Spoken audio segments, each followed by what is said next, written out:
नमस्कार, मैं आशीष राठौर फिर से एक बार आपका स्वागत करता हूं।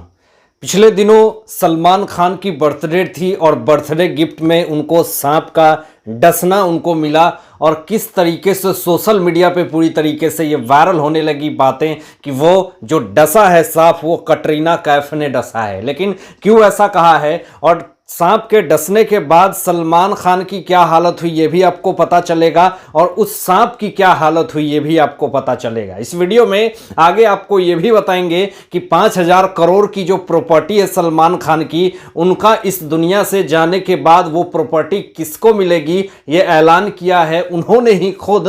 और आपको बताऊं कि एक पार्टी में किस तरीके से रिया चक्रवर्ती जाती हैं तो उनको क्यों ट्रोलिंग का सामना करना पड़ता है। और एक बात और इंपॉर्टेंट बात करेंगे इस वीडियो में कि एसएसआर से भी पीछे क्यों है सलमान खान।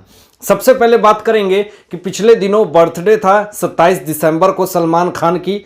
पूरी तरीके से पनवेल के फार्म हाउस में वो थे, वहाँ पे उन्होंने पूरी तरीके से मस्ती की, जेनेलिया डिसूजा के साथ डांस करी और उनके बर्थडे पे किस तरीके से कटरीना कैफ ने गिफ्ट जो भेजा है वो तो अपने आप में ही एक बहुत बड़ी चर्चा का विषय है। कटरीना कैफ ने अपने इंस्टाग्राम पे स्टोरी लगाई सलमान खान की और उनको मिस किया। तो इससे अब ऑब्वियस सी बात है कि जो विकी कौशल है उनके पति देव हैं, उनका रिएक्शन क्या होगा ये आप लोग भी जानते हैं, क्योंकि शादी के बाद 7 बंधन फेरे लेने के बाद कहीं ना कहीं कोई भी पति चाहता है कि मेरी पत्नी सिर्फ और सिर्फ मेरे बारे में सोचे। लेकिन जिस तरीके से इंस्टाग्राम पे उन्होंने स्टोरी लगाया तो यहाँ पे पूरी तरीके से ये बातें वायरल होने लगी। लोगों ने कहा कि पनवेल वाले फार्म हाउस पे जिस तरीके से जो सांप डसा है सलमान खान को वो कहीं ना कहीं कटरीना कैफ का गुस्सा है, क्योंकि सलमान खान सबसे झूठी उम्मीदें झूठे सपने दिखा करके उनको यूज करके फिर उसे छोड़ देते हैं और फिर उसके बाद शादी नहीं करते। तो ये सांप के रूप में कटरीना आई और उनको डसी। खैर ये तो सवाल जो है वो किसी तरह से उनके हैटर्स हो या फैंस हो ये पूरी तरीके से खड़े कर रहे हैं। लेकिन मामला ये है कि उन्होंने ही खुद अपने बर्थडे पे ये बात कही कि जिस दिन ये पूरी कहानी बताई उन्होंने कि 3 बार उनको सांप ने काटा जब वो पनवेल वाले फार्म हाउस में थे। 27 दिसंबर को वो बर्थडे के पहले सेलिब्रेशन करते हैं अपने फैमिली के साथ। तो पूरे वन से घिरा हुआ है इनका पनवेल वाला फार्म हाउस और कहीं ना कहीं वहां बीच में एक वन्य जाति की जो सांप है वो अंदर एंट्री कर जाती है और वो काफी ज्यादा डर जाते हैं और कहीं ना कहीं सांप भी डर जाता है और बच्चे भी डर जाते हैं। तो फिर सलमान खान को बुलाया जाता है, ये हुर हुर दबंग वाले स्टाइल में अंदर आते हैं और कहते हैं एक डंडा देना। तो उनका जो नौकर था वो छोटा वाली डंडा लेकर के आ गया, कहा कि थोड़ा बड़ी वाली लाना। बड़ी वाली डंडा आया तो इन्होंने उस सांप को उस पे डंडे पे चढ़ाया। सोचते हैं कि इनको यहां से हटा दिया जाए सांप को, लेकिन वो सांप इनको 3 बार डस लेती है। अब यहां पे जिस तरीके से वो 6 घंटे हॉस्पिटल में भर्ती रहते हैं, कहा जा रहा है कि वो सांप जो है सलमान खान को डसने के बाद वो सलमान खान तो बच गए लेकिन सांप जो है वो मर गया। सोच लीजिए कि सलमान खान कितने विषैले हैं। हालांकि ये सोशल मीडिया पे बातें निकल करके सामने आ रही है कि सिचुएशन जो है वो सलमान खान की तो ठीक हो गई लेकिन सांप की पूरी तरीके से सिचुएशन खराब हो गई। मोहित कंबोज ने भी ट्वीट करके कहा कि सांप जो है वो मर गया। तो इस तरह की बातें जो है वो निकल करके सामने आ रही है। लेकिन इसी सब चीज में बर्थडे में क्यों एसएसआर से पीछे रहे सलमान खान ये भी आपको बताएंगे। सबसे पहले ऐसा कोई भी साल नहीं होता है जब सलमान खान का बर्थडे हो और वो ट्विटर पे ट्रेंड ना करे।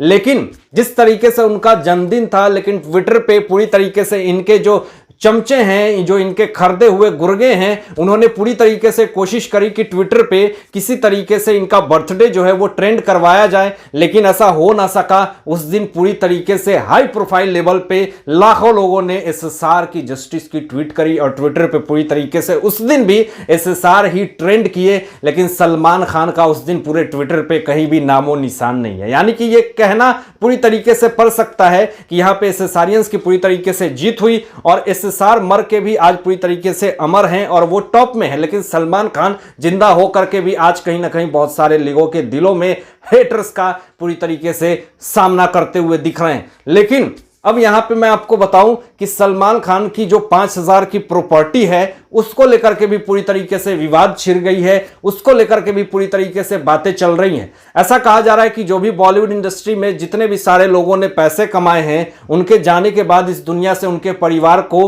वो पैसे दे दिए जाते हैं। चाहे वो शाहरुख खान के बेटे आर्यन खान को भी, जब शाहरुख खान जाएंगे इस दुनिया से तो आर्यन खान को प्रॉपर्टी दी जाएगी। चाहे अमिताभ बच्चन इस दुनिया से जाएंगे तो अभिषेक बच्चन को प्रॉपर्टी दी जाएगी। यहां पे दिलीप कुमार साहब जब इस दुनिया से गए तो 700 करोड़ की प्रॉपर्टी उनकी पत्नी को मिली। राजेश खन्ना साहब गए तो उनकी प्रॉपर्टी उनके ही फैमिली को मिली। तो अब यही विवाद पूरी तरीके से खड़ा हो रही है कि सलमान खान जब इस दुनिया से जाएंगे तो उनकी प्रॉपर्टी किसको मिलेगी, क्योंकि ना इन्होंने शादी करी है और ना ही इनके कोई बच्चे हैं। तो हालांकि ये 5,000 करोड़ की प्रॉपर्टी जो है वो किसको देंगे। तो यहां पे एक इंटरव्यू में ही सलमान खान ने यह बात कही कि जो हमारे पास जितने भी सारे प्रॉपर्टी हैं, जितने भी हमने मेहनत करके बनाए हैं, उन सारे प्रॉपर्टीज को मैं ट्रस्ट में दान दे दूंगा। ये पूरी तरीके से इन्होंने बयान दी। तो यहां पे उनके ही लोगों ने यह कहना शुरू कर दिया कि ये तो सुनने से ही लगता है कि इन्होंने फेम और पब्लिसिटी के लिए ये बात कह दी होगी